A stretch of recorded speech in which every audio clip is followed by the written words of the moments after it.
Le meurtre de Paul Grapp, déserteur travesti, de Pierre Mazet. Texte à retrouver sur le blog de Pierre Mazet 42. En janvier 1929, devant la cour d'assises de la Seine, s'ouvre le procès de Louise Landy. Elle est accusée d'avoir abattu son mari le 21 juillet 1928. Paul Grapp, c'est son nom, a reçu 2 coups de revolver. Ce dernier reste célèbre pour s'être travesti pendant 10 ans en femme afin d'échapper à l'enfer des tranchées. Redevenu homme en 1925, déstabilisé psychologiquement par les années qu'il vient de vivre, il devient alcoolique et violent. Habilement défendu par Maurice Garçon, l'accusé passe, au cours du procès, du statut d'assassin à celui de victime et finit par être acquitté. Paul devient femme.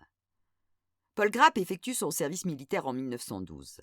Un mois avant l'acquit, il est mobilisé et rejoint le 102e régiment d'infanterie.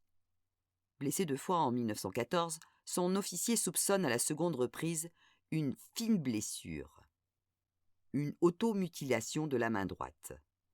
Il est arrêté mais bénéficie d'un non-lieu. Transféré à l'hôpital, sa blessure ne cicatrise pas. Accusé de l'aggraver pour ne pas retourner au front, il déserte en juin 1915, alors qu'il a le grade de caporal. Condamné à mort par contumace par décision du Conseil de guerre, il doit être fusillé pour l'exemple pour désertion. Afin d'échapper à la peine de mort, il se cache avec sa compagne chez leurs parents respectifs. Néanmoins, sa présence en ville attise les soupçons et des policiers se rendent chez lui à 3 reprises, sans pour autant réussir à l'interpeller. Paul doit alors trouver un subterfuge pour se camoufler. Sur les conseils de Louise, il décide de se travestir en femme. Sa menue corpulence lui permet en effet de rendre l'illusion parfaite, moyennant une nouvelle garde-robe et un peu de maquillage. Louise lui perce les oreilles, lui prête ses vêtements. Il se maquille, se laisse pousser les cheveux, s'épile et change sa voix. Ce sont désormais 2 femmes qui vivent ensemble. Suzanne Landgar et Louise Landy. Ce qui n'attire pas trop l'attention en temps de guerre et pendant les années folles. Commence alors une nouvelle vie pour le Parisien Paul Grapp Suzanne Landgar, alias Suzy. Prostitution, échangisme, partouze, le tout accompagné par la mode des garçons, ces femmes aux cheveux courts, qui firent tourner les têtes dans les années 1920. Suzy au bois de Boulogne, Suzy elle est lesbienne, Suzy fait du parachute à Vincennes. Et toujours, Louise, qui fait bouillir la marmite tout en participant aux effusions de son monsieur-madame. Sur sa demande, elle accepte même de prendre un amant, puis d'héberger sa maîtresse au domicile conjugal. Suzanne devient homme. À la suite de l'élection du cartel des gauches en 1924, la Chambre des députés vote le 3 janvier 1925 la loi d'amnistie des déserteurs. Paul Grapp peut de nouveau vivre sous sa vraie identité et demande à l'officier de la prévôté d'être rayé des contrôles de désertion et de recouvrer tous ses droits. Paul Grapp se déclare le 28 janvier 1925 et est rayé des contrôles de désertion. On ne sait pas combien d'hommes ont bénéficié de cette amnistie, mais l'histoire de Paul est suffisamment extraordinaire pour qu'une semaine après, elle fasse le tour des rédactions. Paul Grapp passe ainsi de 10 ans de clandestinité à une notoriété soudaine où la presse, mais aussi les lecteurs et la science, s'intéressent à lui. Il reçoit de nombreux courriers de lecteurs après la mention dans les journaux de son épilation à l'électrolyse. Dans les semaines qui suivent, Paul provoque quelques petits scandales. Alors qu'on lui propose de faire un reportage sur son lieu de travail, son ancienne patronne, mère d'un mutilé de guerre, refuse et Paul, habillé en femme, finit au poste de police. Le mois suivant, l'Humanité le défend quand sa propriétaire veut l'expulser, prétextant que le bail est au nom de Suzanne. En avril, il est arrêté pour exhibitionnisme et accusé d'attentat à la pudeur. Trouble de l'identité. Sur le plan identitaire, l'homme ressort chamboulé de 10 ans de travestissement et ne sait plus qui il est vraiment. Encore vagabond, il passe ses nuits sur les bords de la Marne et boit beaucoup, à en devenir alcoolique. Il s'exhibe dans les cafés, habillé en femme, il raconte son histoire et montre son album de photographies. Alors que Louise est enceinte, Paul, de plus en plus violent, arrête de travailler. Un soir, le 28 juillet 1928, c'est la gifle de trop. Louise l'abat avec un pistolet. Elle se constitue prisonnière dans l'heure, mais perd dans le même temps son fils, d'une méningite. Un singulier procès. La préméditation, en d'autres termes le dessein formé avant l'action de commettre un crime ou un délit déterminé, comme le définit le Code pénal, n'est pas retenu. La légitime défense est entérinée. Louise Landy se trouvait bien dans une situation où elle devait transgresser la loi pour se défendre, elle et son enfant.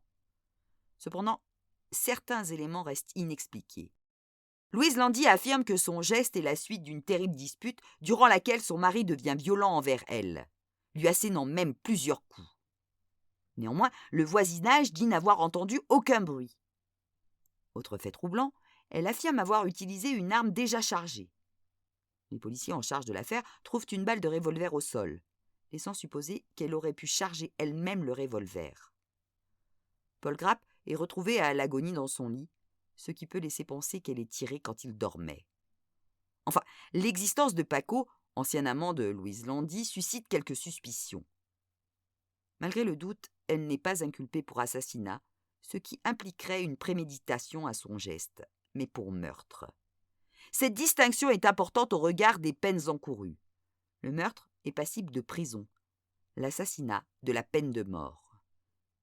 Elle est défendue par Maurice Garçon, célèbre avocat français de l'entre-deux-guerres, connu pour avoir assuré la défense de nombreuses figures littéraires. Ce dernier, après une plaidoirie audacieuse, arrive à inverser les rôles. Louise Landy, meurtrière, devient victime.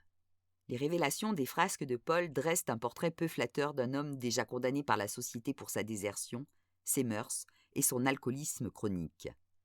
Le cas de Louise Landy attendrit les magistrats et les jurés. L'opinion publique la soutient, d'autant plus qu'elle perd durant sa détention son jeune fils. Le président de la Cour, Raymond Bacquart, connu pour son intransigeance, est d'une étonnante bienveillance envers l'accusé.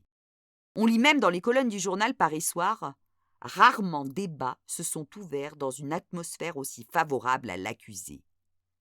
La presse entière suit de près ce procès. Paul Grapp, par son histoire, est déjà comme une figure connue du grand public. Il est loin de faire l'unanimité dans une France encore très meurtrie par la guerre, où la désertion est perçue comme une lâcheté impardonnable. Épilogue. Les journaux, de manière générale, alimentent l'image d'un homme dépravé et sans morale. De nombreuses affirmations sur ses mœurs, dont certaines infondées, sont largement relayées. Seule la presse proche de l'ultra-gauche voit en Paul Grapp un prolétaire victime de la société et des conséquences de la guerre. Au final, la Cour n'a pas voulu ajouter une tragédie à celle déjà vécue. Bienveillante et compréhensive, elle acquitte Louise Landy. Après l'acquittement, Louise s'est remariée et on a quasiment perdu sa trace jusqu'à sa mort en 1981, à l'âge de 89 ans. L'histoire de Paul Grapp et de son épouse a notamment inspiré en 2013 la bande dessinée Mauvais genre. En 2016, la pièce de théâtre Suzanne, la vie étrange de Paul Grapp de Julie de Sèvres, et en 2017, le film Nos années folles, réalisé par André Téchiné. Pour en savoir plus, La garçonne et l'assassin, histoire de Louise et de Paul, déserteurs travestis dans le Paris des années folles. Fabrice Virgili et Daniel Voldman, chez Payot. Le meurtre de Paul Grapp, déserteur travesti, de Pierre Mazet. Texte à retrouver sur le blog de Pierre Mazet 42.